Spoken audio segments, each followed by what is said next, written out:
Bienvenida o bienvenido a esta exploración. Hoy nos metemos de lleno en una idea que suena, vamos, a ciencia ficción total, pero que filósofos y científicos se toman muy en serio. La hipótesis de la simulación. ¿Y si esta realidad que vivimos, pues no fuera la realidad base? ¿Y si fuera una simulación por ordenador súper avanzada? Una idea potente, sí señor. Para analizarla nos vamos a basar en un artículo de Wikipedia muy completo. Recopila argumentos, historia, debates, todo el lío. Un buen punto de partida, sí. Nuestra misión, pues, es desentrañar esta idea tan flipante. Exploraremos sus raíces filosóficas, el famoso argumento de Nick Bostrom, claro. Fundamental. Veremos las críticas, cómo encaja con la física o no, y por qué nos atrapa tanto, ¿no? Pensando en pelis como Matrix, por ejemplo. Así que agárrate que empezamos a darle vueltas a todo. A ver, empecemos por el principio. Esto de dudar si lo que vemos es real, no es nuevo, ¿verdad? Para nada. Tiene un recorrido filosófico larguísimo. Estaba pensando en el sueño de la mariposa de Zhuangzi en China. ¿Era él soñando ser mariposa o la mariposa soñando ser él? Un clásico, sí. O la idea hindú de Maya, el mundo como ilusión. Y Platón, claro, con la alegoría de la caverna. Esos prisioneros que creen que las sombras son la realidad. Exacto.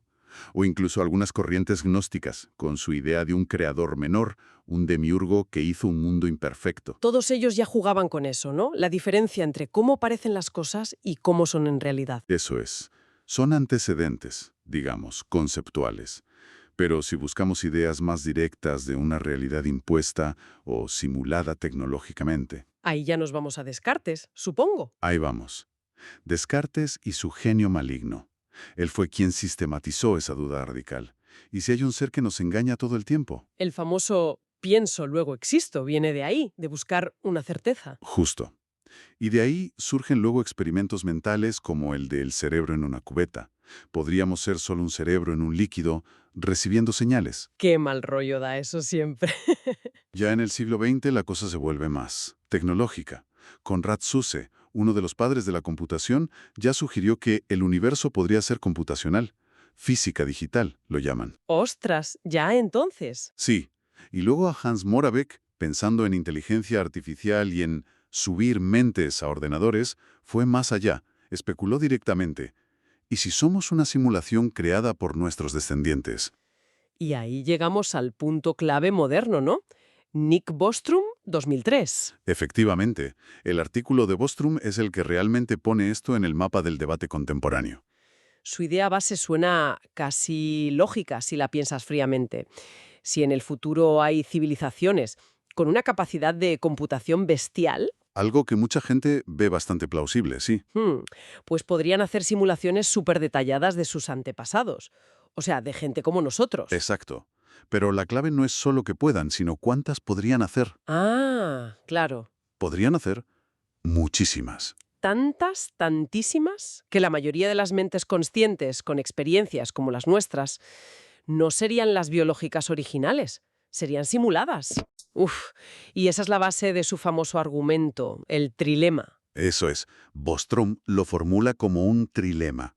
Dice que, bajo ciertos supuestos razonables sobre tecnología futura, una de estas tres proposiciones tiene que ser casi seguro verdadera. A ver, ¿cuáles son? La primera, la probabilidad de que una civilización como la nuestra llegue a ser posthumana, capaz de hacer esas simulaciones, es casi cero. Nos extinguimos antes, básicamente. Vale, opción catastrofista. La segunda, la probabilidad de que una civilización posthumana quiera hacer estas simulaciones es casi cero. Quizá pierden el interés, o lo ven poco ético, o lo prohíben. Entendido. ¿No quieren o no les dejan? Y la tercera, La que da miedo. la probabilidad de que nosotros, con nuestras experiencias, estemos viviendo dentro de una simulación es muy cercana a 1. O sea que casi todos seríamos Sims. Vale, el trilema está claro. Opción 1, nos extinguimos. Opción 2, los posthumanos pasan de simularnos. Opción 3, somos Sims. Pero esa tercera opción, que casi todos seamos simulados, ¿cómo justifica Bostrom ese salto? Suena que necesita algún supuesto fuerte por debajo. Lo necesita, y es crucial. Bostrom usa lo que se llama el principio antrópico o de indiferencia. El argumento es, si la opción 3 fuera cierta, y hubiera muchísimas más mentes simuladas que originales con experiencias como las nuestras. Ajá. Entonces, por pura estadística, si eliges una mente consciente al azar, como la tuya o la mía, lo más probable es que sea una simulada. Claro, si hay 1.000 millones de Sims por cada humano original, pues lo normal es que seas un Sim. Exacto. Pero esto se apoya en dos ideas clave. Primero, el computacionalismo. Que la conciencia puede surgir de computación, no solo de biología. Que un ordenador pueda pensar o sentir de verdad. Eso es. Y segundo, que crear estas simulaciones tan perfectas sea tecnológicamente factible para una civilización avanzada. Entendido. Entonces, él no afirma vivimos en Matrix, ¿eh? No, no lo afirma. Insiste mucho en eso. Su argumento es que una de esas tres opciones es muy probable. ¿Y él tiene alguna favorita? Él dice que, con lo que sabemos ahora, lo más sensato es repartir la probabilidad entre las tres. No se moja. Ah, vale. Pero sí saca una conclusión interesante, un corolario.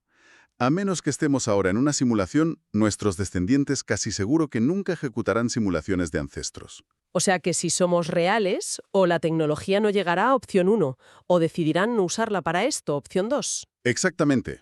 Es una forma de decir, si esto es la realidad base, olvídense de que vuestros tatarañudos os simulen. Hombre, normal que un argumento así levantara ampollas. Me imagino que las críticas habrán sido tela, ¿no? Muchísimas, sí. Desde la filosofía, desde la física. Empecemos por la filosofía. Ese punto de la consciencia simulada a mí me chirría un poco. ¿Un Sim sentiría igual que yo? Es una de las grandes dudas. ¿Tendrían qualia, experiencias subjetivas reales, o serían zombies filosóficos, entidades que parecen conscientes, pero por dentro no hay nadie en casa, digamos? Si fueran zombies, el argumento de Bostrom se cae un poco, ¿no? Porque él cuenta mentes conscientes. Pierde mucha fuerza, sí. Otros filósofos dudan de si no nos daríamos cuenta de ser reales.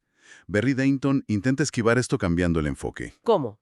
Habla de simulaciones neuronales, no universos enteros. Desde cerebros en cubetas hasta alucinaciones perfectas. Argumenta que esas sí serían indistinguibles para nosotros, sea cual sea tu teoría de la conciencia. Es un giro interesante. ¿Y los físicos? Porque simular el universo entero, con la relatividad, la cuántica, ¿eso no es una locura computacional? Pues muchos físicos piensan que sí. Hay críticas sobre la viabilidad. George Ellis dice que es totalmente impracticable. Frank Wilczek, que es premio Nobel, señala lo complicadas que son las leyes físicas. ¿Para qué tanta complejidad inútil en una simulación? Tiene sentido. ¿Para qué simular quarks si solo vas a mirar planetas? Claro. Luego está la idea de detectar fallos. Sabine Hossenfelder es muy crítica. Dice que es pseudociencia porque una simulación con recursos finitos tendría costuras, artefactos medibles, y no los vemos. ¿Como píxeles en la realidad? Algo así. O direcciones preferentes, como veremos luego. Y está la pregunta incómoda. ¿Y la realidad que simula? ¿Qué leyes tiene? ¿Es otra simulación? Es el problema de la regresión infinita. ¿Simulaciones dentro de simulaciones? Un bucle sin fin. Y Sean Carroll plantea una paradoja. Si somos observadores típicos, como dice Bostrom, y nosotros no podemos simular, ¿por qué asumimos que otros sí podrán? Es un poco contradictorio. O sea que las pegas son por la escala, por la coherencia, por la posible detección. Y también leí que hay quien usa el propio trilema para atacar la opción 3. Sí, sí. Paul Davies, por ejemplo, usa la lógica de Bostrom contra la idea del multiverso. Dice que si hubiera infinitos universos, seguro que habría simuladores, y entonces tendríamos que concluir que somos Sims. Como a él eso le parece absurdo, concluye que probablemente no hay multiverso. Vaya vuelta le da. Otros simplemente dicen, mira, no tenemos ni idea de si esa tecnología es posible, apoyando la opción 1, y la computación tiene límites teóricos, reforzando también la 1 o la 2 si es por coste. ¿Y la motivación? ¿Por qué iban a querer simularnos? Esa es la pregunta de Marcelo Gleiser. ¿Para qué gastar una energía y unos recursos brutales en simular el pasado si ya lo conoces? Le parece un despilfarro colosal. Hombre, visto así. Y luego está el impacto psicológico. Robin Hanson se plantea, si queremos ser Sims, ¿deberíamos intentar ser entretenidos para que no nos apaguen? ¡Qué agobio! Y Preston Green sugiere que quizá es mejor no saber la verdad. Y si descubrir que somos una simulación hace que los simuladores la terminen, mejor no menearlo, ¿no? Uf, esa idea sí que da mal rollo. Toda esta historia de la conciencia simulada, los qualia, los zombies, nos lleva directos al computacionalismo, ¿verdad? La idea de que pensar es computar. Exacto. El computacionalismo es la base filosófica que necesitaría la hipótesis de la simulación para que los Sims fueran realmente conscientes como nosotros. Si la mente es un tipo de software, puede correr en distinto hardware, sea biológico o de silicio. Pero si la conciencia necesita algo más, algo biológico, físico especial. Entonces los Sims serían, como decíamos, zombies filosóficos, muy sofisticados pero sin experiencia subjetiva. El argumento de Bostrom se debilitaría, aunque aún podríamos ser cerebros en cubetas que sí son biológicos. Vale, vale. Algunos van más allá y conectan esto con el realismo matemático. Si la conciencia es computación y las mates son reales, pues la conciencia podría existir en cualquier plataforma. Recuerda a John Wheeler y su It from Bit, el universo como información. ¿Y en física cómo se ve esto? Hay como dos visiones. Una, que el universo es un ordenador cuántico. Otra, la de Bostrom, que es una simulación corriendo en un ordenador externo. El físico Dave Bacon critica esto último. Dice que es proyectar nuestra era digital al cosmos sin pruebas de que el universo esté pixelado. Suena todo muy teórico, muy filosófico, pero ¿hay alguna forma, aunque sea remota, de intentar probarlo, buscar esos fallos en Matrix? Pues sí que ha habido propuestas, sorprendentemente. En 2012, Silas Bean y su equipo sugirieron algo muy curioso. ¿El qué? Argumentaron que si el universo es una simulación con recursos finitos, el espacio-tiempo no puede ser continuo. Tendría que ser una especie de rejilla, como las que usan los físicos en sus simulaciones. Discreto, como los píxeles de una pantalla. Algo así, pero en 3D plus tiempo. Y esa rejilla, si existe, podría dejar una marca, una anisotropía, una dirección preferida en cómo nos llegan los rayos cósmicos de altísima energía. ¡Ostras! ¿Y se ha buscado eso? Se ha propuesto buscarlo. Si encontráramos justo ese patrón, sería una evidencia muy potente. Sería la prueba. Bueno, sería una evidencia potente para ese tipo concreto de simulación en rejilla. Ese es el problema. Ah, claro. Podrían simular de otra forma. Exacto. En 2017, otro grupo propuso más tests. Pero hay que ser claros, son pruebas muy específicas. Solo valdrían si los simuladores usan un método particular y tienen limitaciones concretas. Una civilización súper avanzada podría hacerlo indetectable. Ya. Así que aunque mola la idea de poder probarlo, Estamos muy lejos de tener una forma fiable de saberlo. La simulación podría ser perfecta. a pesar de todo esto, de las dudas, de la complejidad, la idea ha calado, ¿eh? Hay gente muy conocida hablando de esto. Neil deGrasse Tyson dijo que le daba más del 50% de probabilidad. No. Aunque luego creo que se retractó un poco. Sí, inicialmente dijo eso y causó bastante revuelo. Luego parece que matizó, influido por una objeción de J. Richard Gott sobre las simulaciones anidadas. Lo de las muñecas rusas. Eso. Si las simulaciones pueden crear más simulaciones y nosotros aún no podemos crear simulaciones de ancestros de alta fidelidad, ¿qué somos? ¿La base o los últimos de la cola? Eso le hizo bajar la probabilidad, parece. Tiene lógica. Y Elon Musk es un gran creyente, ¿verdad? Sí, Musk es famoso por eso. Ha llegado a decir que la probabilidad de estar en la realidad base es de 1 entre 1000 millones. ¿Una barbaridad? ¿Y en qué se basa? Su argumento es más bien intuitivo. Mira los videojuegos. Ve lo rápido que mejoran los gráficos, hasta ser casi indistinguibles de la realidad. Y dice, si nosotros estamos a punto de poder hacer eso, ¿por qué no va a haberlo hecho ya alguien antes? Es un argumento visual, digamos. Sí. Y claro, todo esto recuerda las dudas filosóficas clásicas, ¿no? El argumento del sueño de Descartes o de Zhuangzi. ¿Es lo mismo? Parecido en que cuestiona la realidad, pero distinto en la causa. El sueño lo generas tú, la simulación viene de fuera. Es tecnológica. Y está la crítica de Wittgenstein. ¿Es sensato dudar de todo si necesitas presuponer ciertas cosas, como el lenguaje para plantear la duda? Buen punto. Y luego está la cultura pop, claro. Matrix es inevitable. Totalmente. Matrix lo petó. Puso la idea en boca de todos. Pero ya estaba antes, ¿eh? En libros como Simulacron 3, que tuvo adaptaciones al cine. O en relatos de Philip K. Dick, como el de Desafío Total. Cierto, cierto. Y sigue saliendo. Rick y Morty lo parodean con simulaciones cutres. No Man's Sky va de eso.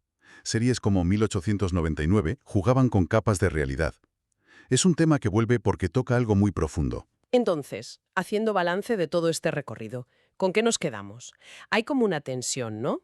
Por un lado, el argumento lógico de Bostrom. Ojo, que es bastante probable que seamos Sims. Sí, el trilema te deja pensando. Pero por otro lado, un montón de pegas filosóficas, físicas, prácticas, que dicen, uff, no tan rápido. No es solo el easy sueño de toda la vida. Exacto. Bostrom y David Charners la llaman hipótesis metafísica, pero con un giro. Podría tener consecuencias empíricas o probabilísticas, a diferencia del genio maligno. Pero probarlo, complicado. Muy complicado, quizá imposible. Pero aunque nunca lo sepamos seguro, el valor de darle vueltas a esto es enorme. Nos obliga a preguntarnos qué es la realidad, qué es la conciencia, dónde están los límites de la física, de la computación. Nos saca de nuestra zona de confort mental. Totalmente. Chalmers dice que aunque sea falsa, es una herramienta genial para repensar problemas filosóficos de siempre. La relación mente-cuerpo, la identidad, la experiencia. Desde otro ángulo. Nos hace definir qué significa ser real. Y para terminar, vamos a dejar una idea ahí flotando. Algo que hemos rozado pero no discutido a fondo. A ver. Si el gran problema son los recursos, como dicen las críticas, si simular un universo entero es un despilfarro. Ajá. ¿Y si la simulación no estuviera calculando todo el universo todo el rato? ¿Y si solo renderizara, digamos, lo que una conciencia está observando en cada momento? Como hacen los videojuegos, para ahorrar memoria, renderizar solo lo que ve el jugador. Exacto. Si fuera así, ¿qué nos diría eso de la conexión entre la realidad y el propio acto de observar? ¿Que la realidad necesita un observador para existir plenamente? Uf, eso ya nos mete en interpretaciones cuánticas y debates filosóficos muy profundos sobre el papel del observador. Pues ahí queda eso, para seguir dándole vueltas.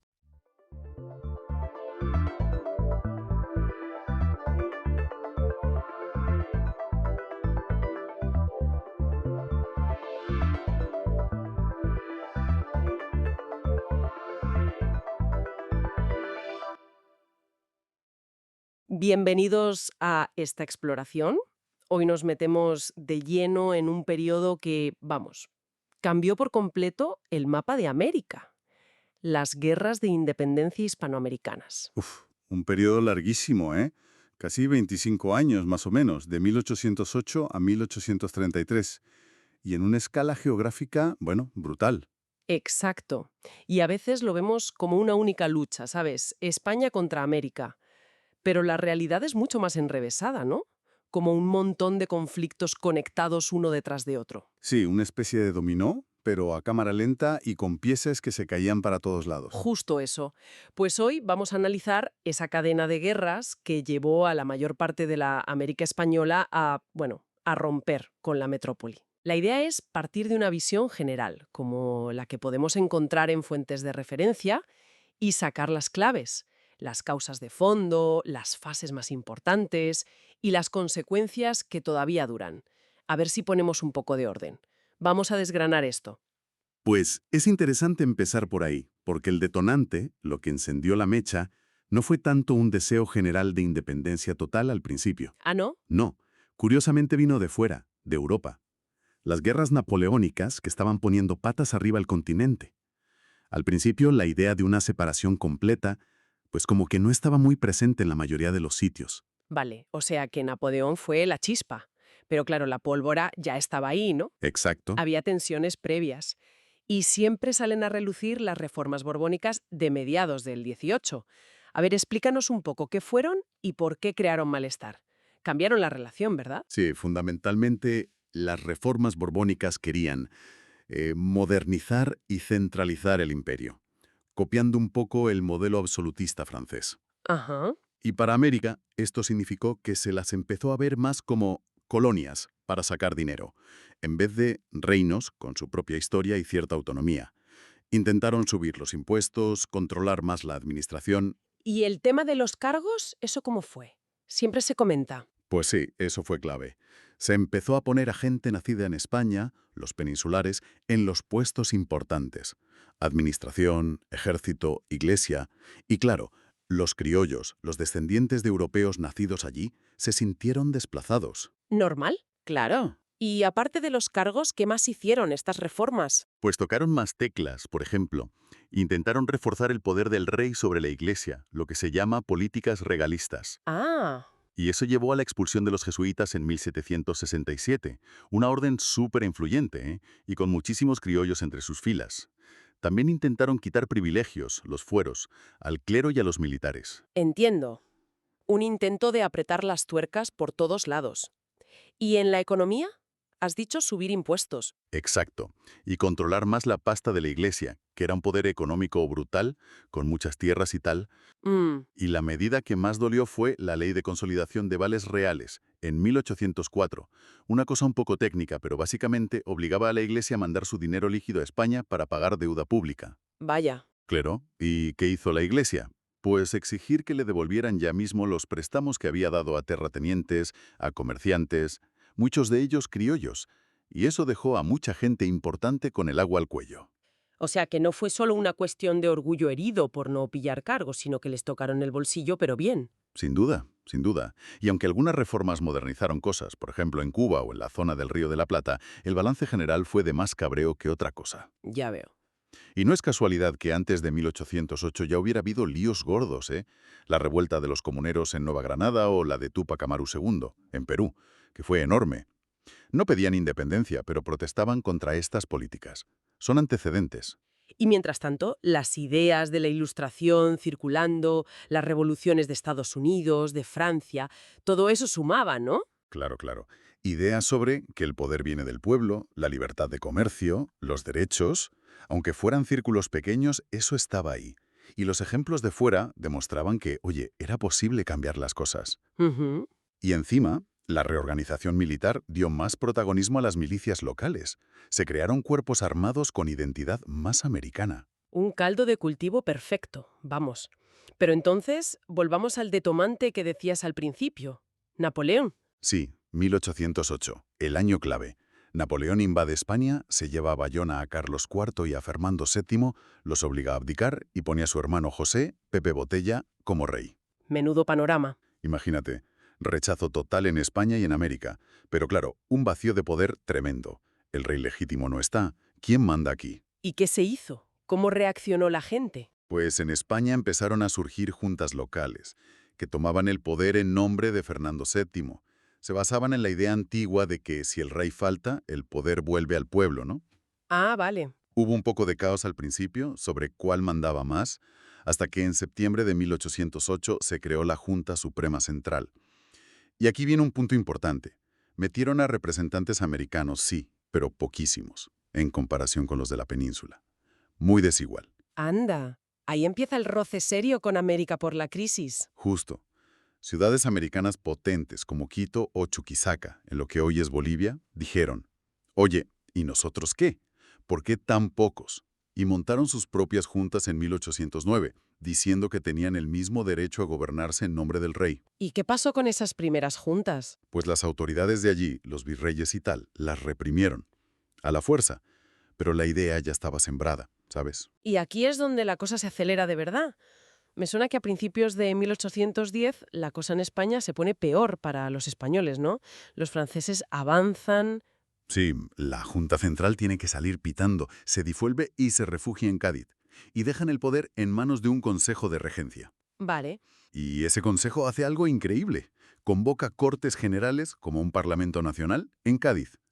Y esas Cortes, que empiezan en septiembre de 1810, son una revolución en sí mismas. ¿Por qué? Porque por primera vez una asamblea dice que la soberanía está en la nación española, incluyendo a los americanos, que mandaron diputados. Y se ponen a escribir una constitución liberal. Se acabó la idea de reinos separados, ahora era una nación de ciudadanos iguales. Suena muy moderno. Pero, ¿cómo sentó en América eso de que la Junta Central hubiera caído y ahora mandara una regencia que, bueno, no sé si verían muy legítima? Pues fue la señal de salida para otra oleada de juntas, pero esta vez mucho más grande que la de 1809. En 1810, Caracas, Buenos Aires, Bogotá, Santiago de Chile, ¡pum!, todas montan sus juntas de gobierno. Vale, y aquí entra lo de la máscara de Fernando VII que has mencionado alguna vez. Exacto. ¿Qué es eso? Pues que muchas de estas juntas decían, nosotros somos leales a Fernando VII, viva el rey. Pero en la práctica, Ujú, hacían lo que querían. eso es, empezaron a gobernar ellas. Abrían los puertos a quien querían, quitaban impuestos, creaban sus ejércitos, usaban la lealtad al rey como excusa para quitar de en medio a las autoridades españolas y tomar el control. El camino a la independencia ya estaba ahí, aunque no lo dijeran todos con esas palabras al principio. Entiendo la jugada. Entonces, ¿cómo se pasa de esas juntas autónomas a la guerra abierta? ¿Y fue solo una guerra contra los españoles? Pues se pasa rápido porque ni los virreyes, ni la regencia, ni luego las Cortes de Cádiz dijeron, ah, vale, autonomía, que va. Exigieron que obedecieran y mandaron tropas. Claro. Y eso obligó a las juntas a defenderse. Y dentro de los americanos, los patriotas, empezaron a salir los más radicales, los que ya decían independencia total. Venezuela, por ejemplo, la declara ya en 1811. O sea que la cosa se polariza muy rápido. Muy rápido. Y a tu segunda pregunta, no fue solo España contra América. Fue, y esto es clave, una serie de guerras civiles tremendas. Guerras civiles. Absolutistas y liberales, los que apoyaban la Constitución de Cádiz, y entre los patriotas, pues igual, moderados, radicales, los que querían un gobierno central, los que querían federalismo, y encima viejas peleas entre ciudades y regiones. Buenos Aires contra las provincias, Lima contra el Alto Perú. Un lío. ¿Y las tensiones sociales y raciales que ya existían, qué papel jugaron en todo esto? Un papel enorme y complicadísimo. En México, por ejemplo, la primera gran rebelión la lidera un cura, Hidalgo, y es un movimiento muy campesino indígena que mezcla quejas por la tierra con política. Y fue súper violenta, ¿eh? Lo de la toma de Guanajuato fue una masacre. Madre mía. Y en Venezuela aparece un personaje terrible, José Tomás Boves, un español que levanta a los llaneros, ganaderos mestizos, pardos, esclavos huidos, contra la élite criolla independentista. Luchaba en nombre del rey, sí, pero con una brutalidad. Su guerra a muerte arrasó con todo. La guerra a muerte. ¿Qué era exactamente? Pues eso, que no había prisioneros, al que pillabas del otro bando lo ejecutabas, sin más. Bolívar también la proclamó en 1813 contra los españoles que no apoyaran la independencia activamente. Te da una idea del nivel de violencia y odio al que se llegó. ¡Qué barbaridad! Y en el Alto Perú otra cosa curiosa, las republiquetas, ¿Republiquetas? ¿Qué eran? pues como zonas controladas por guerrillas independentistas, muchas veces con apoyo de la gente del campo, indígenas. Aguantaron muchísimo contra los realistas en las montañas. Ahí destacó gente como Juana Azurduy. Muestra lo variada que fue la lucha. Suena todo a un caos increíble, muy violento. Y mientras pasaba todo esto, ¿qué ocurría en España? Pues que en 1814 cae Napoleón. Y vuelve Fernando VII al trono. Ah, el rey deseado. El deseado, sí. Muchos pensaban, bueno, ahora aceptará la Constitución de Cádiz, habrá paz. Pues no. ¿Qué hizo? Dio un golpe de Estado en mayo de 1814, anuló la Constitución y restauró el absolutismo. ¡Pum! Vuelta atrás. ¿Vaya giro? ¿Y eso qué supuso para América? Pues fue la puntilla. Se cargó cualquier posibilidad de acuerdo con los liberales, de un lado y del otro. Dejó claro que o te sometías totalmente o independencia. Ya no había camino intermedio. Claro. Y muchos criollos que a lo mejor dudaban dijeron, se acabó, a por la independencia. Empieza lo que llaman la Guerra del Rey. Suena a que Fernando VII dijo, se acabaron las tonterías, mano dura. Totalmente. Mandó la expedición militar más grande que se había enviado nunca a América, la de Pablo Morillo, unos 10.500 soldados. Desembarcó en Venezuela en 1815. ¿Y funcionó? Al principio sí. Reconquistó Venezuela, Nueva Granada, Colombia. Aplastó la resistencia. También en Chile los realistas recuperaron el poder entre 1814 y 1817. Parecía que la causa patriota se iba al garete. Pero antes has dicho algo que me llamó la atención sobre quiénes luchaban realmente en el bando realista. Ah, sí. Y esto es importantísimo para entender bien qué pasó. Morillo llegó con españoles, sí, pero la inmensa mayoría de los soldados que lucharon por el rey durante todos esos años eran americanos. ¿En serio? Sí. Los europeos pocas veces pasaron del 10 o 15%, y cuando caían enfermos o en combate los reemplazaban con gente de allí. En batallas súper importantes como Maipú en Chile o Carabobo, se calcula que solo un 20-25% de los realistas eran europeos. ¿Y en la última, en Ayacucho? Menos del 1%. Eran casi todo americanos contra americanos. Por eso digo que fueron también guerras civiles. Fascinante. Cambia mucho la película, ¿eh? No es solo americanos contra españoles. Vale, y mientras los realistas avanzaban con Morillo, ¿qué hicieron los líderes patriotas? ¿Se rindieron? ¿Qué va? Se pusieron las pilas, reorganizaron todo y prepararon contraataques muy audaces. Y aquí es donde brillan dos figuras clave: San Martín en el sur y Bolívar en el norte. A ver, cuéntame, San Martín. San Martín, desde Cuyo, en Argentina, montó el ejército de los Andes, una pasada. Y en 1817, a cruzar la cordillera. Libera Chile con O'Higgins después de ganar en Chacabuco y Maipú. Y luego prepara la invasión de Perú por mar. Contrató a un almirante británico, Cochrane, que fue clave con los barcos. ¿Y Bolívar? Algo parecido. Parecido, sí. Después de pasar las canutas, en 1819 hace otra locura: cruzar los Andes desde Venezuela a Nueva Granada, en plena época de lluvias. No me digas. Sí, con un ejército de llaneros, exiliados y los famosos mercenarios de las legiones británicas. Y la jugada le salió perfecta. Gana por sorpresa en Boyacá en agosto de 1819, libera Nueva Granada y funda la Gran Colombia, uniendo Venezuela, Nueva Granada y luego Quito. Dos movimientos espectaculares. Como una pinza, ¿no? Parece que la tortilla se daba la vuelta otra vez. Y entonces, justo entonces, pasa algo en España que lo cambia todo de nuevo.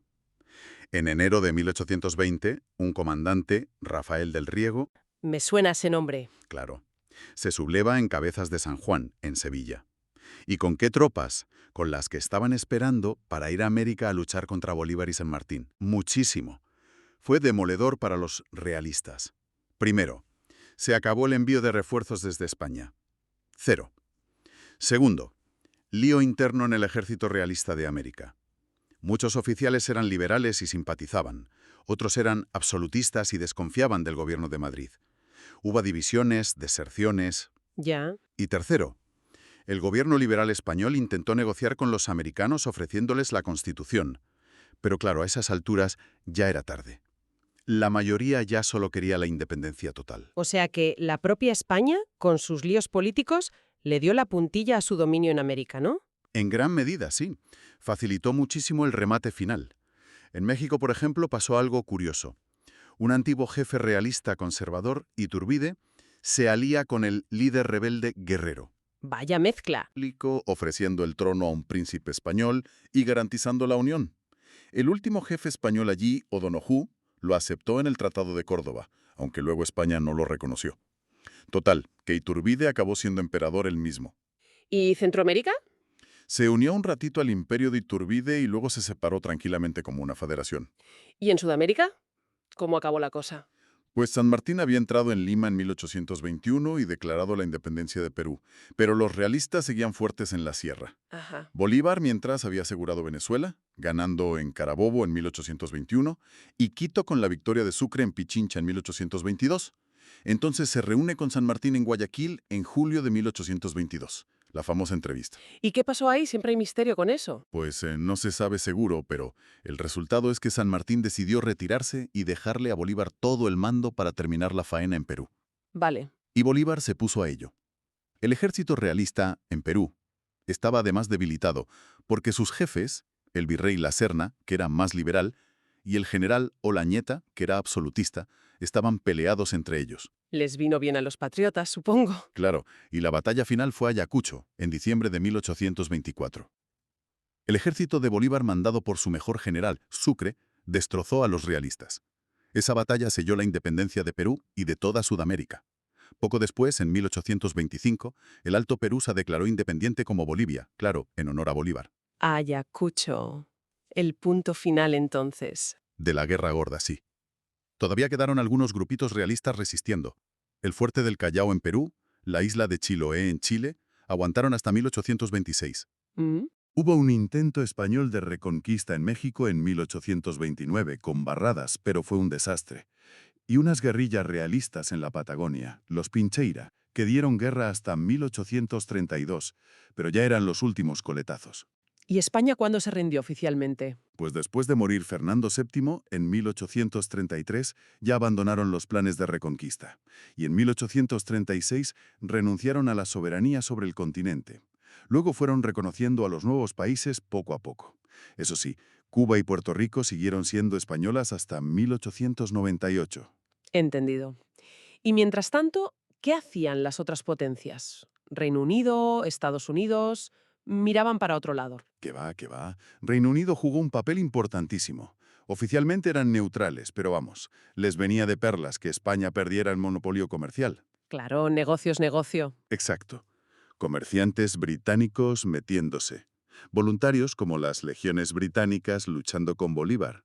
Marinos como Cochrane montando las armadas de Chile y Perú.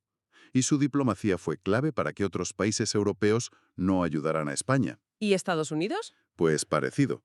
Neutralidad oficial, pero simpatía por los nuevos países. Los reconocieron muy pronto, en 1822. Y de paso, pues, aprovecharon para expandirse ellos, claro. Florida, Texas. Ya. ¿Y alguien más metió baza? Pues Portugal aprovechó el lío para invadir la banda oriental, lo que hoy es Uruguay. Y Rusia apoyaba a Fernando VII, pero su ayuda fue un poco desastre. Les vendieron unos barcos que llegaron hechos polvo. Vaya cuadro. Bueno, si intentamos resumir las consecuencias de todo este terremoto de 25 años, ¿qué destacarías? Pues consecuencias enormes, y que duran hasta hoy. En lo económico, imagínate. Países destrozados por la guerra, minas paradas, campos arrasados. El sistema comercial español, caput. Claro. Se abrieron al comercio británico, sí, pero eso también arruinó muchas artesanías locales. Y empezaron a depender de vender materias primas. Plata, cobre, guano, café. Y a pedir préstamos a bancos extranjeros. Ahí empezó la deuda externa que ha marcado a tantos países. ¿Y en lo social? ¿Cambió mucho la vida de la gente? Has hablado de la abolición de la esclavitud. Hubo cambios, sí, pero también muchas cosas siguieron igual. Se quitó la Inquisición, los títulos de nobleza. La esclavitud se fue aboliendo, pero muy poco a poco, ¿eh? Tardó décadas en muchos sitios. Ya. Los criollos se quedaron con el poder que antes tenían los españoles, pero la sociedad siguió siendo muy jerárquica, muy dividida por clase y por raza. La situación de los indígenas en general no mejoró, e incluso empeoró al perder la protección, aunque fuera teórica, que les daba la corona.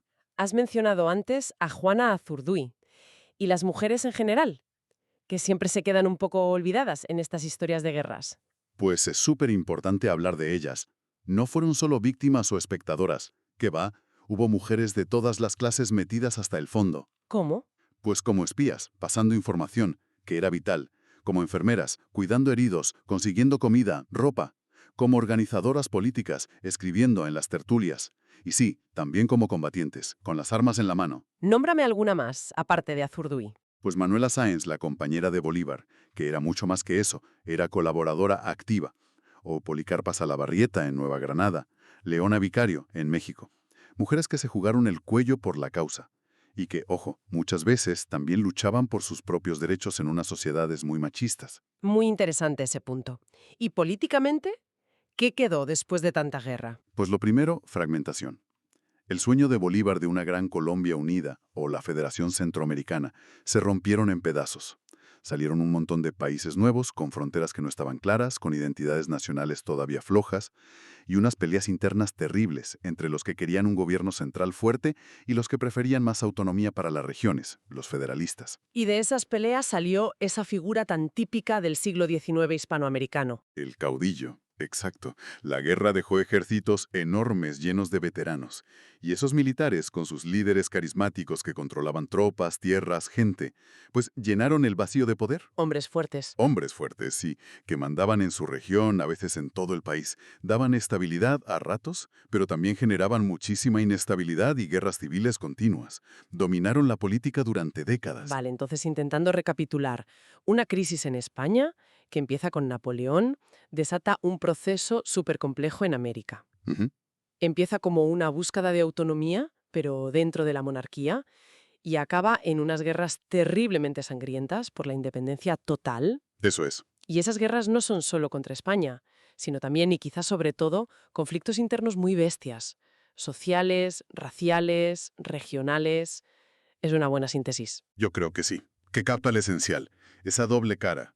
lucha contra la metrópoli y guerra civil. Y entender que la independencia no era una sola cosa, significaba cosas muy diferentes para un criollo rico, para un llanero, para un indígena o para una mujer esclava. ¿Y la relevancia de todo esto hoy en día? ¿Dónde la ves? Pues la ves en todo. En las fronteras de los países de América Latina, en muchas tensiones entre vecinos, en la tradición de inestabilidad política o de poder militar en algunos sitios, en las desigualdades sociales que todavía existen, en cómo se metieron en la economía mundial vendiendo materias primas. Todo eso viene, en gran parte, de este periodo fundacional tan movido. Para terminar, una reflexión que me surge de todo esto que hemos hablado. Si pensamos en lo importante que fueron las guerras civiles, las peleas entre regiones, las tensiones sociales, como has dicho, parte clave del proceso. Sí, ¿Y cómo se organizaban los nuevos países una vez roto el lazo con Madrid?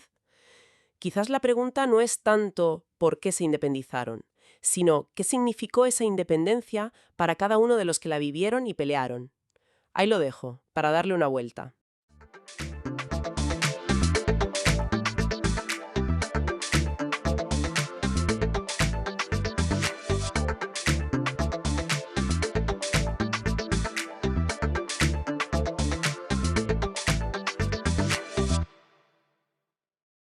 hola. ¿Listos hoy para una inmersión profunda en un mundo que, bueno, está por todas partes, vive en nosotros y, aunque no lo veamos, tiene un impacto enorme?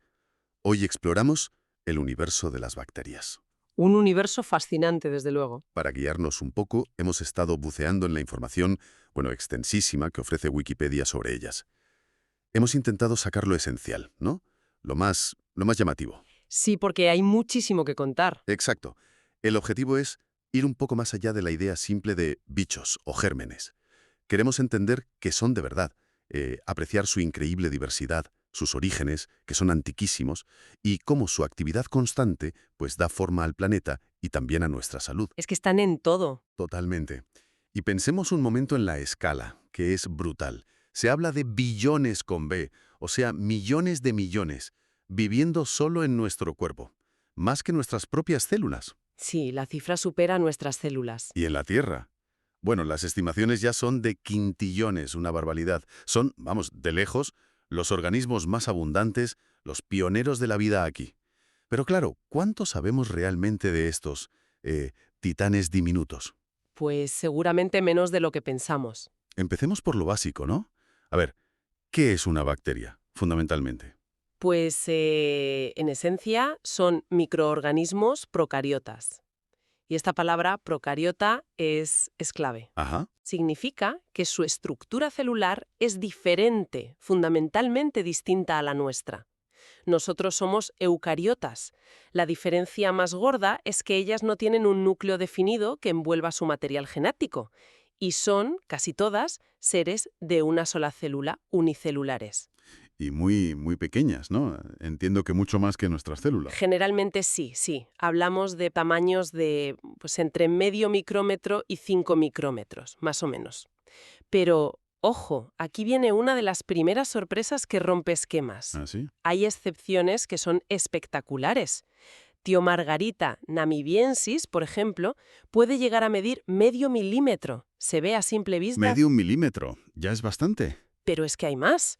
Su pariente, Tiomargarita magnífica, que se descubrió hace relativamente poco, puede medir hasta 2 centímetros. 2 centímetros. Una sola célula bacteriana. Una sola célula. Imagínate. Una bacteria filamentosa de 2 centímetros. Madre mía, eso cambia totalmente la imagen que tenía yo. Y las formas. También hay mucha variedad ahí. Muchísima. A ver, las formas típicas que se suelen estudiar son las esferas, que llamamos cocos, y los bastoncitos, los bacilos. Esas me suenan. Claro, pero es que la diversidad es enorme. Hay formas de coma, como los vibrios, espirales rígidas, los espiriros, o flexibles, como un sacacorchos, que son las espiroquetas. Incluso hay bacterias que parecen estrellas o cuadrados. ¿Estrellas? Qué curioso. Sí. Y la forma no es una anécdota, ¿eh? Influye mucho en cómo se mueven, cómo captan nutrientes, cómo se pegan a las superficies o incluso cómo evitan que se las coman otros bichos. Entiendo. O sea que la forma tiene su función. Y ¿Van siempre solas o se agrupan? Pues no siempre van solas, ¿no? Muy a menudo forman agrupaciones que son bastante características. Pueden ir en parejas, los diplococos, Ah, como la Neisseria. exacto, o formar cadenas largas como los estreptococos, los de las anginas, por ejemplo, o como racimos de uvas, que es típico de estafilococos. Ya. Pero es que algunas van mucho más allá. Crean estructuras que realmente parecen multicelulares. Las Actinomyceta porta, por ejemplo, forman filamentos largos, ramificados, parecen honguitos microscópicos. Vaya. Y luego están las Myxobacteria, que son alucinantes. Se juntan, cooperan, se diferencian en distintos tipos de células para formar unas estructuras reproductoras complejas que se llaman cuerpos fructíferos. Ahí dentro producen esporas para resistir. Es un nivel de organización social súper sorprendente para ser bacterias. Cuerpos fructíferos. Suena casi a planta o a hongo. Fascinante. Y si miramos dentro de la célula, aparte de que no tienen núcleo, ¿qué más les define? Bueno, pues su material genético normalmente es un único cromosoma circular de ADN. Y está ahí, flotando en una región que llamamos nucleoide. No está encerrado. Vale. Y generalmente carecen de los orgánulos con membrana que tenemos nosotros dentro de las células, como las mitocondrias o el retículo endoplasmático. Aunque, bueno, siempre hay excepciones, como los carboxisomas en algunas que hacen fotosíntesis o quimiosíntesis. Entendido. Lo que sí tienen son ribosomas, que son las maquinitas que fabrican proteínas. Pero son un poquito diferentes a los nuestros, y ese detalle es crucial, porque algunos antibióticos atacan justo a los ribosomas bacterianos y no a los nuestros. Ajá. Interesante. Y también tienen citoesqueleto, una red de proteínas por dentro que les da forma y organiza un poco el interior. Y ojo, la membrana celular, la que las rodea, es vital. No solo es una barrera, sino que en muchas bacterias es ahí donde se genera la energía. Hacen la función que en nuestras células hacen las mitocondrias. O sea, la propia membrana respira, por así decirlo. Algo así, sí. Es el centro energético para muchas. Y por fuera de esa membrana, la famosa pared celular, ¿no? He oído que es súper importante. Importantísima. La pared celular bacteriana es una estructura bastante única. Está hecha principalmente de peptidoglicano. Peptidoglicano. Sí, y este compuesto no lo encontramos ni en las arqueas, que son el otro gran grupo de procariotas, ni en plantas, ni en hongos. Les da rigidez, protección. Y precisamente por ser tan específica de bacterias y tan vital para muchas, es un blanco perfecto para los antibióticos. La penicilina, por ejemplo, lo que hace es impedir que la bacteria construya bien esa pared. Claro. Es como atacar su armadura, ¿no? Su talón de Aquiles. Y esto me lleva a la tinción de Gram, esa técnica tan famosa. ¿Qué nos dice exactamente sobre esa pared? Exacto, conecta directamente. La tinción de Gram es una técnica básica en microbiología, pero potentísima. Se basa justo en cómo reacciona esa pared de peptidoglicano a unos colorantes. A ver. Las bacterias, que llamamos Gram positivas, tienen una pared de peptidoglicano muy, muy gruesa. Y esa pared atrapa el primer colorante que se usa, que es violeta. Por eso se ven moradas al microscopio. Vale. Pared gorda, morado. Gram positivas. Eso es. En cambio, las Gram negativas tienen una pared de peptidoglicano mucho más fina, pero además tienen otra membrana por fuera, una membrana externa. Dos membranas. Sí, la membrana celular normal y por fuera de la pared fina, otra membrana lipídica. Esta estructura compleja hace que pierdan el colorante violeta cuando se tratan con alcohol en la técnica, y entonces se tiñen con el segundo colorante, que suele ser rosa o rojo. Entiendo. Pared fina, membrana externa, rosa. Gram negativas. Y saber esto, si es positiva o negativa, tiene importancia más allá de identificarlas. Totalmente. Muchísima importancia práctica. Esa membrana externa de las Gram negativas es una barrera extra. Impide que ciertos antibióticos, sobre todo los más grandes, lleguen a su objetivo dentro de la célula o a la propia pared. Ah, claro. Por ejemplo, un antibiótico como la vancomicina, que es una molécula grande, no puede atravesar esa membrana externa. Así que solo funciona contra bacterias Gram positivas. Saber si una infección es por Gram positivas o Gram negativas es información crucial para empezar a elegir el tratamiento antibiótico adecuado. Ya veo. Es fundamental para la medicina. Fundamental. Hay excepciones, claro, como las micobacterias, las de la tuberculosis, que tienen una pared muy rara con muchos lípidos y no se tiñen bien con Gram. Pero la distinción general Gram positivo, Gram negativo es un pilar de la bacteriología. Entendido. Y aparte de la pared, ¿qué más pueden tener por fuera? ¿Mencionaste algo para moverse o pegarse? Sí, pueden tener varias cosas. Para moverse, muchas tienen flagelos. Son como látigos largos helicoidales que rotan como si fueran hélices de un barco. Pueden tener uno solo, varios en un extremo o estar cubiertas por todas partes. Para nadar, ¿no? Para nadar, exacto. Luego están las fimbrias y los pili.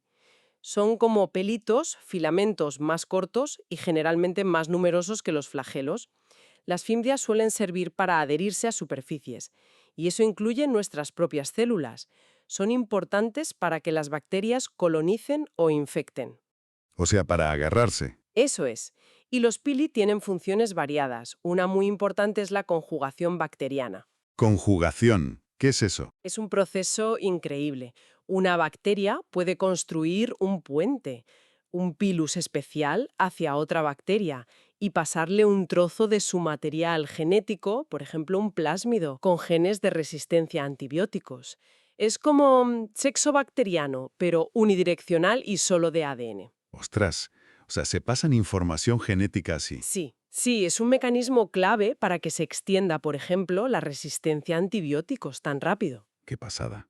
¿Y había algo más por fuera? Sí, el glicocálix. Es una capa externa, pegajosa, hecha de azúcares y a veces proteínas que muchas bacterias secretan. Si es una capa bien organizada, definida, la llamamos cápsula.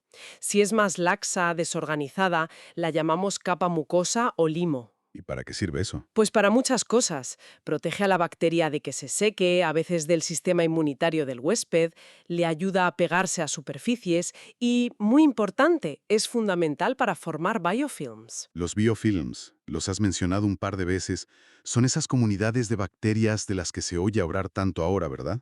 Exacto. Son eso, comunidades estructuradas de bacterias, a menudo de distintas especies, que viven juntas, pegadas a una superficie y envueltas en esa matriz de glicocálix que ellas mismas fabrican. Hablaremos más de ellas porque son súper importantes en muchos ámbitos. Vale, me lo apunto. Antes de eso, decías que están en todas partes. ¿Hasta qué punto es literal eso de todas partes? Pues hasta un punto que cuesta imaginar, de verdad. Están en el suelo, por supuesto, en el agua, dulce y salada, desde la superficie hasta las fosas más profundas del océano. En el aire que respiramos, se estima que hay millones por cada metro cúbico de aire. Millones en el aire. Sí.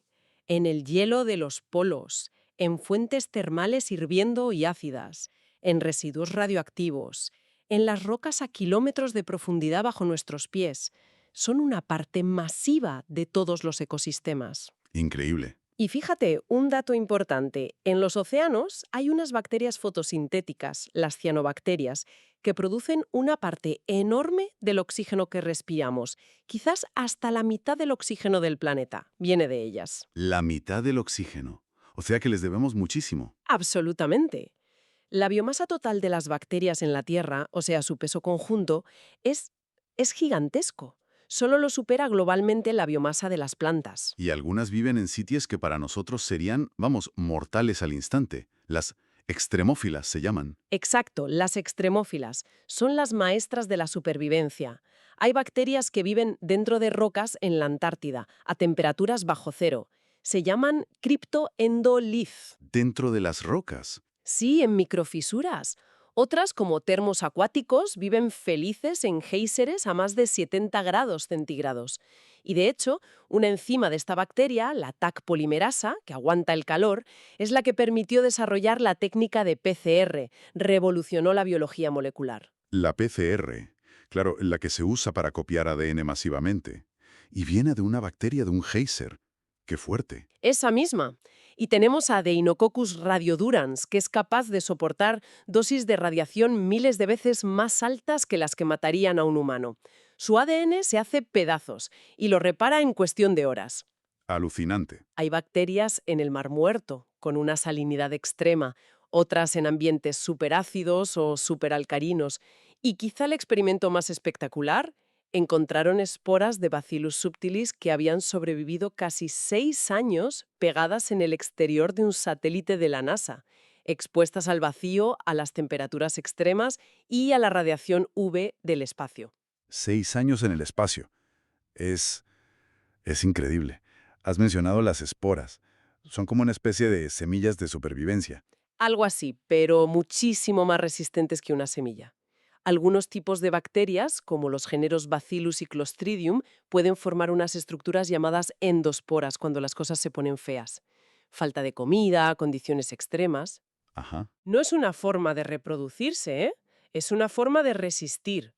La célula fabrica en su interior una versión de sí misma deshidratada, metabólicamente inactiva, como dormida, y la rodea de múltiples capas protectoras súper resistentes. ¿Y cuánto aguantan? Pues aguantan muchísimo. Calor extremo, congelación, radiación, vacío, desinfectantes químicos. Durante periodos larguísimos, hablamos de décadas, siglos. Y hay evidencias que sugieren que podrían ser viables incluso después de millones de años. Millones de años. Eso tiene unas implicaciones enormes, ¿no? Desde luego. Por un lado, alimenta la idea de la panspermia. ¿Podría la vida o sus componentes básicos viajar entre planetas protegida dentro de meteoritos en forma de esporas? Es una hipótesis. Bueno, fascinante. Sí, da que pensar. Y por otro lado, más práctico y problemático, muchas enfermedades peligrosas están causadas por bacterias que forman estas esporas. El anthrax por Bacillus anthracis, el tétanos por Clostridium tetani, el botulismo por Clostridium botulinum o estas infecciones hospitalarias tan difíciles de tratar por Clostridioides difficile, todas implican a bacterias con capacidad de formar estas endoesporas ultrarresistentes. O sea que su superresistencia es a la vez una maravilla de la biología y un problemón médico. Exactamente.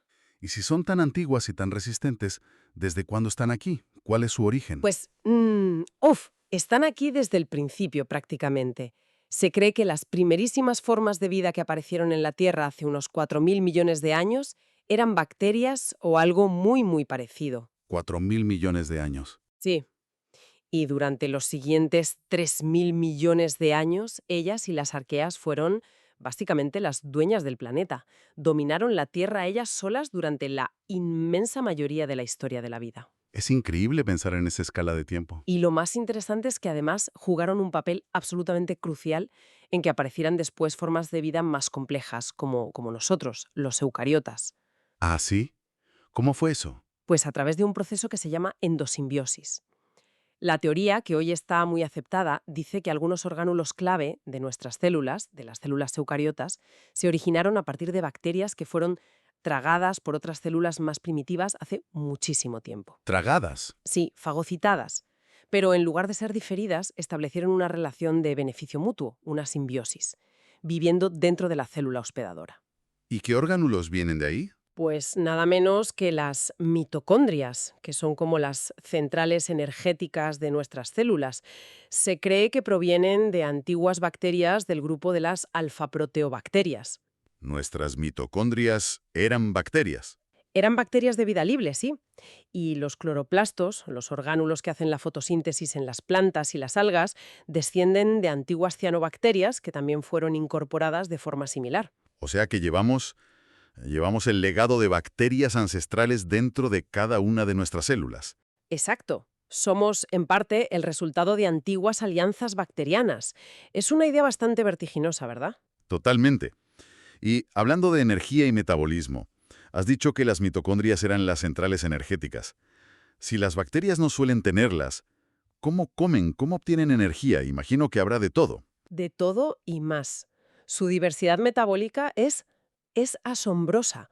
Mucho mayor que la de los animales o las plantas.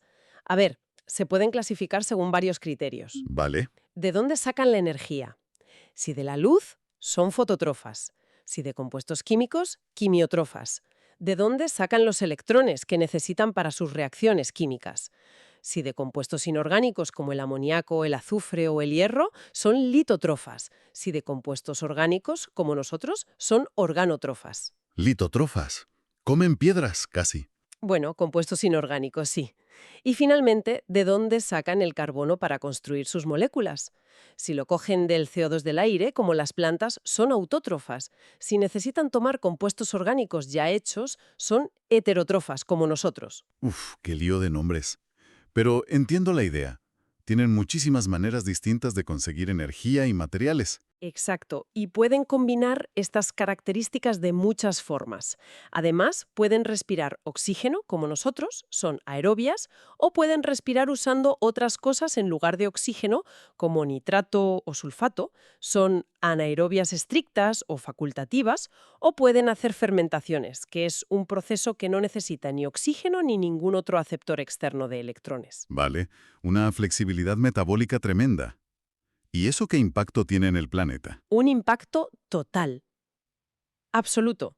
Son las que mueven los grandes ciclos de los elementos, los ciclos biogeoquímicos. Por ejemplo, la fijación de nitrógeno. ¿Qué es eso exactamente? El nitrógeno es el gas más abundante en el aire, N2, pero la mayoría de los seres vivos no podemos usarlo así. Es muy inerte. Pues bien, hay ciertas bacterias, las diazótrofas, que son capaces de coger ese N2 del aire y convertirlo en amoníaco. NH3, que ya es una forma de nitrógeno que las plantas y otros organismos sí pueden utilizar. Ah, o sea, fertilizan el planeta, básicamente. Básicamente, sí. Sin esas bacterias fijadoras de nitrógeno, la vida tal y como la conocemos no sería posible, porque el nitrógeno es esencial para las proteínas, el ADN, Claro. y participan igual en el ciclo del carbono, del azufre, del fósforo. Son las grandes recicladoras del planeta.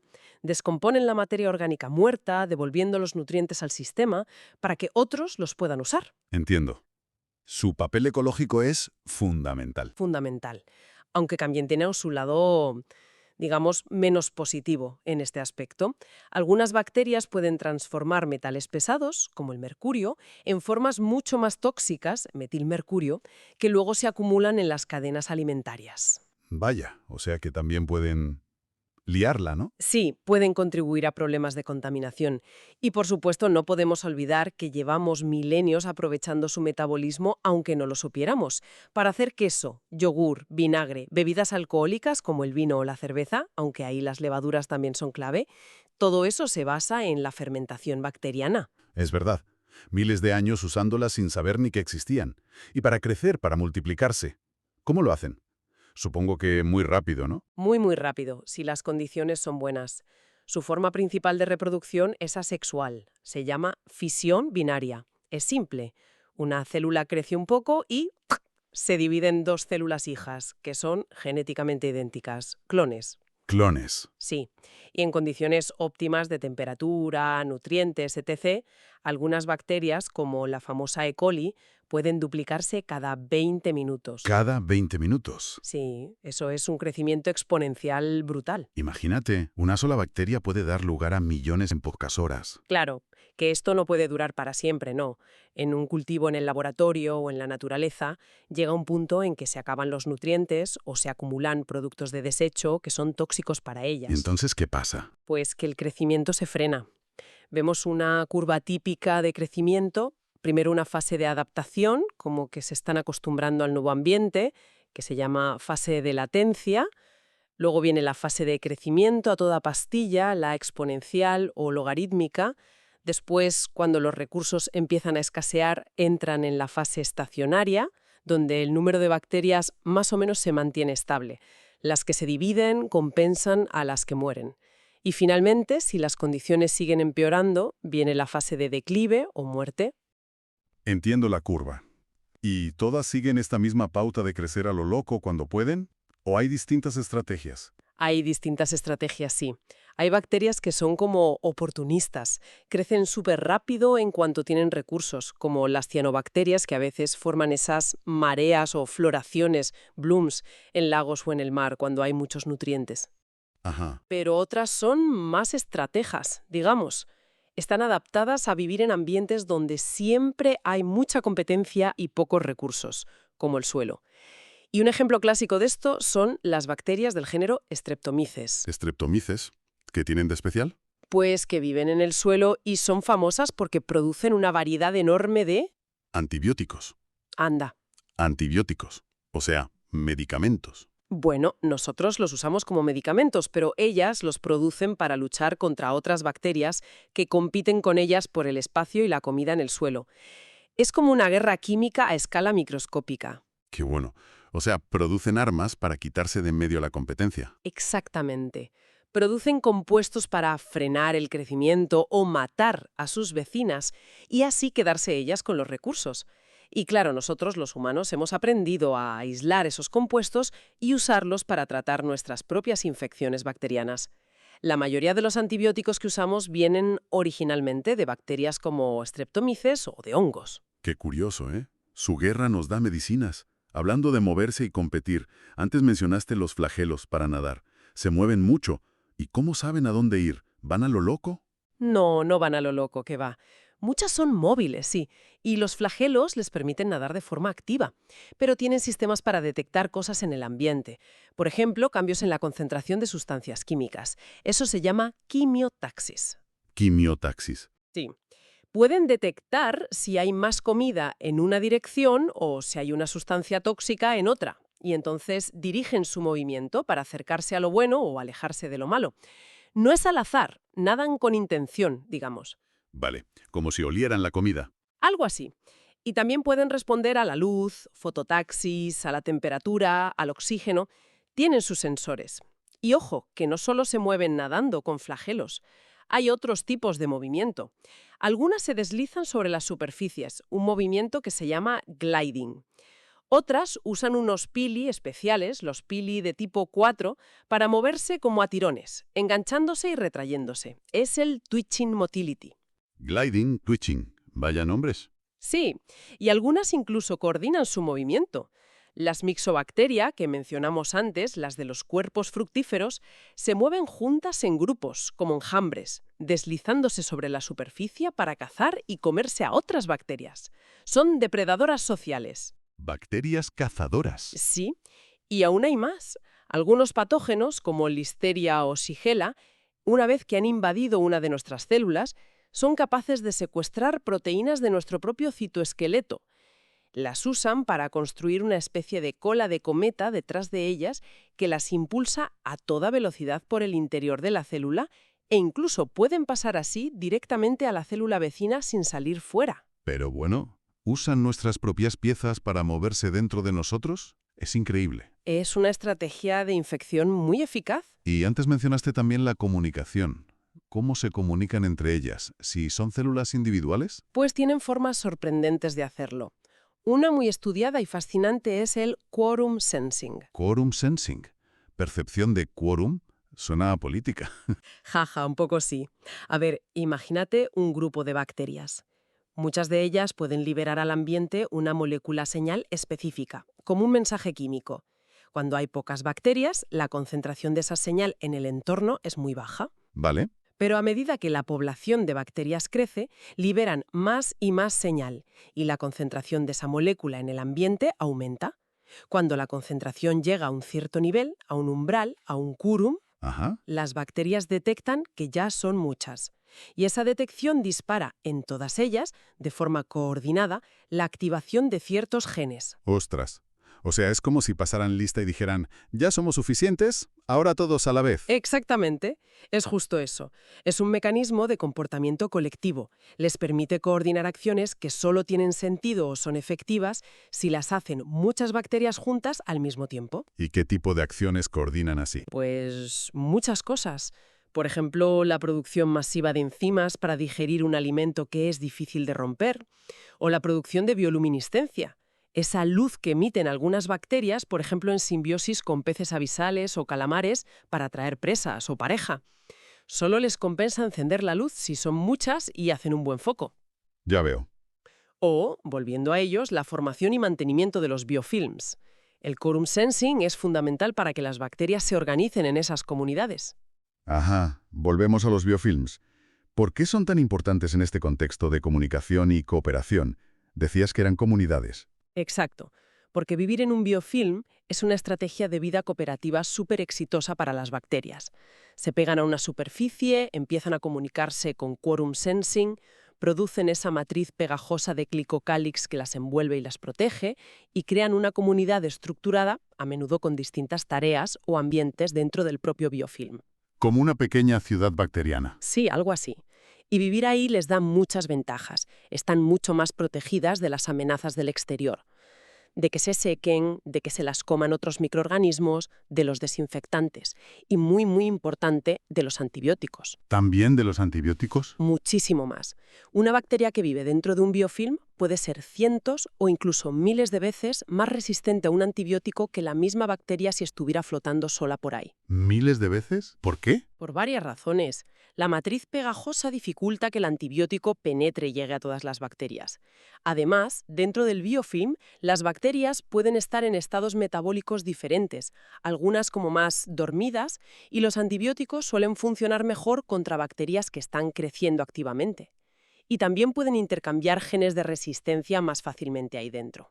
Entiendo. O sea que los biofilms son un problemón en medicina, ¿no? Un problemón enorme. Son la causa de muchas infecciones crónicas y difíciles de tratar.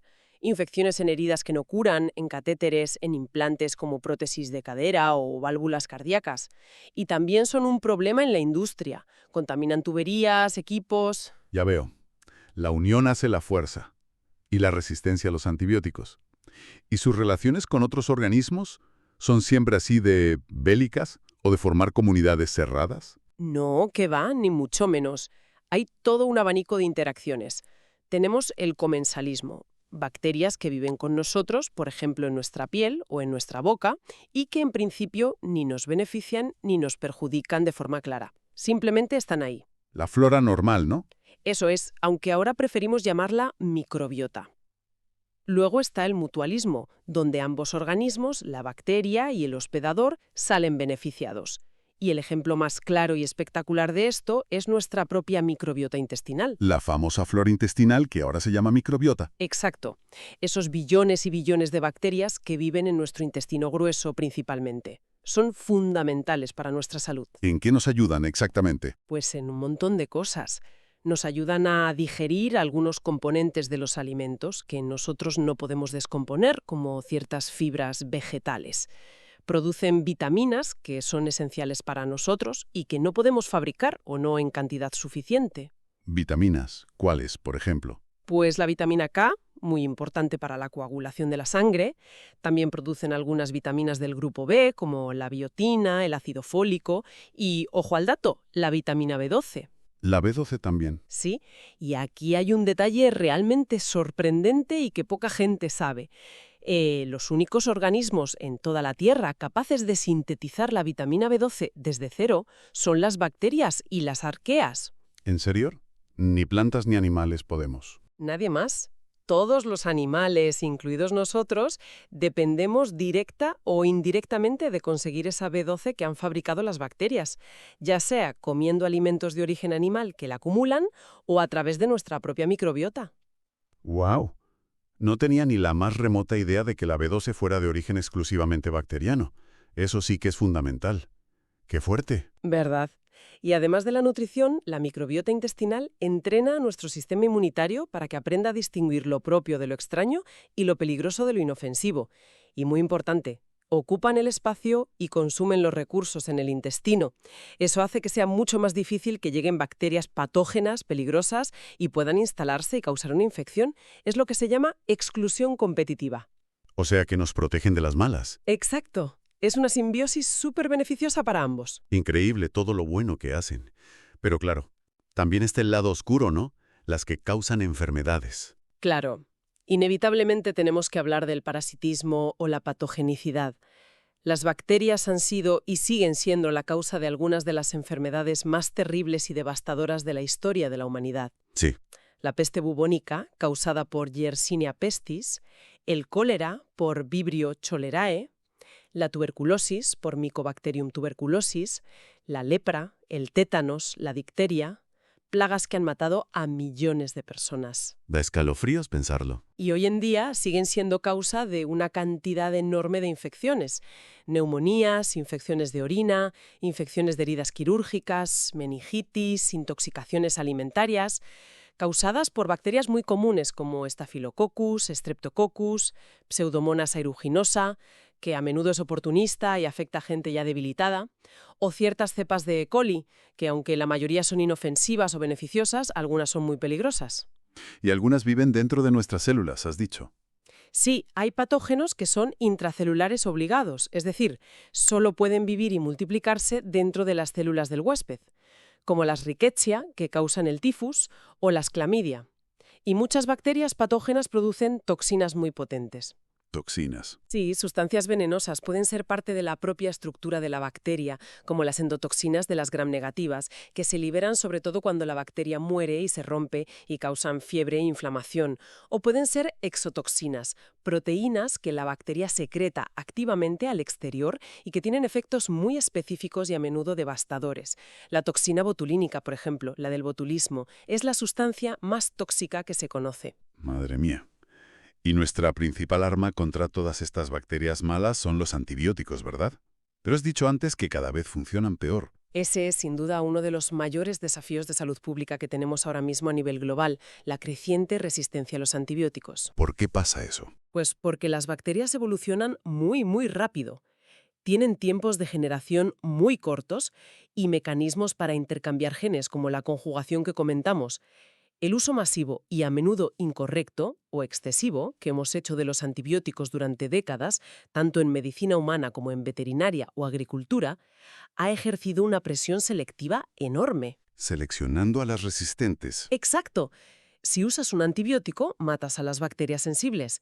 Pero si por azar alguna tiene una mutación o ha recibido un gen que la hace resistente, esa sobrevive. Y como ya no tiene competencia, se multiplica y toda su descendencia será resistente. Hemos seleccionado sin querer superbacterias resistentes a casi todos los antibióticos que tenemos. Es una carrera armamentística. Y estamos en peligro de perderla. Volver a una era preantibiótica, donde una simple infección podía ser mortal, es una posibilidad real si no actuamos. Por eso es tan crucial usar los antibióticos solo cuando son necesarios y de forma correcta, investigar nuevos antibióticos y estrategias alternativas y, por supuesto, la prevención, higiene, vacunación, saneamiento del agua. Entendido. Es un tema grave. Pero a pesar de este lado oscuro, y volviendo a lo positivo, está claro que no solo convivimos con ellas, sino que dependemos y las usamos muchísimo, ¿no?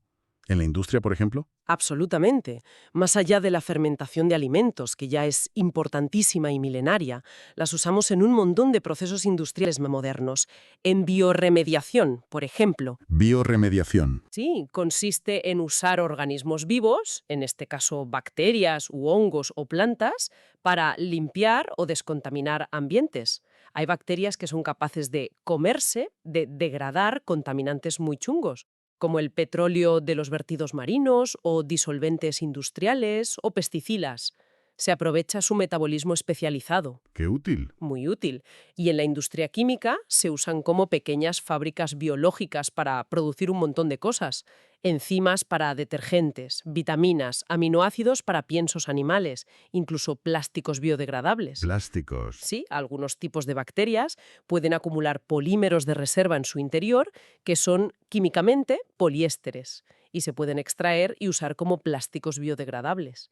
Y en agricultura, un ejemplo fantástico es el de Bacillus thuringiensis o BT. BT. Me suena de los cultivos transgénicos. Exacto. Esta bacteria produce unas proteínas, unas toxinas, que son letales para las larvas de ciertos insectos, polillas, escarabajos, mosquitos, pero son totalmente inocuas para otros animales, plantas y para los humanos. Entonces se puede usar la propia bacteria o sus toxinas como un biopesticida súper específico y ecológico, o se pueden introducir los genes de esas toxinas en plantas, cultivos BT, para que ellas mismas se defiendan de las plagas. O sea, que son herramientas biotecnológicas potentísimas. Potentísimas, sí, y no solo en la industria o la agricultura.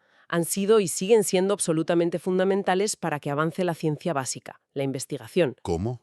Pues piensa que gran parte de lo que sabemos hoy de biología molecular, de genética, de cómo funcionan los genes, cómo se expresan, cómo se reparan los errores en el ADN, todo eso se descubrió estudiando bacterias, sobre todo la famosa Escherichia coli. La E. coli. ¿Sí? ¿Por qué? Pues porque crecen súper rápido. En horas tienes millones. Su genética es relativamente simple comparada con la nuestra y son muy fáciles de manipular en el laboratorio. Puedes meterles genes, quitárselos, mutarlos. Son como el tubo de ensayo vivo perfecto para hacer experimentos y entender los mecanismos fundamentales de la vida. Claro, son un sistema modelo ideal. Ideal. Gran parte de los premios Nobel de Fisiología o Medicina y de Química del último medio siglo están relacionados directa o indirectamente con descubrimientos hechos en bacterias. Y hoy en día, la biotecnología moderna las usa como biofactorías, para producir proteínas de interés médico o industrial.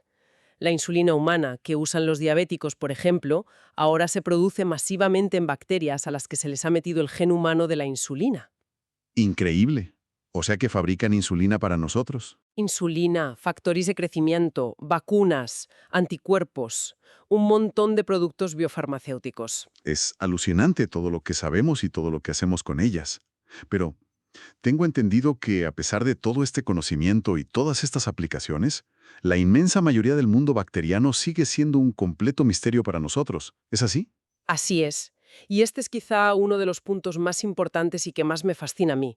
Se estima, y es una estimación conservadora, que conocemos y hemos sido capaces de cultivar en el laboratorio menos del 1% de todas las especies de bacterias que se calcula que existen en la Tierra. Menos del 1%. Menos del 1%. El 99% restante o más es lo que llamamos la materia oscura microbiana. Materia oscura, como la del universo en astronomía. Es una analogía que se usa mucho, sí. Y es bastante apropiada. Sabemos que esa materia oscura está ahí porque encontramos su ADN en todas partes. En el suelo, en el agua del mar, en nuestro propio intestino. Si coges una muestra de cualquier ambiente y analizas el ADN que hay, encuentras secuencias de miles y miles de tipos de bacterias que nunca hemos visto, que no sabemos qué aspecto tienen, que no sabemos qué hacen, porque no somos capaces de cultivarlas con los métodos que usamos normalmente en el laboratorio. ¿Y por qué no podemos cultivarlas? ¿Son muy raras o exigentes? Pues muchas, sí. Probablemente necesitan condiciones muy específicas para crecer, nutrientes raros, temperaturas o presiones concretas, o la presencia de otras bacterias con las que interactúan, condiciones que no sabemos replicar en una placa de Petri o en un tubo de ensayo. Históricamente, la microbiología se centró en las bacterias que crecían fácil, las malas hierbas del mundo microbiano, y en las que causaban enfermedades evidentes en humanos o animales.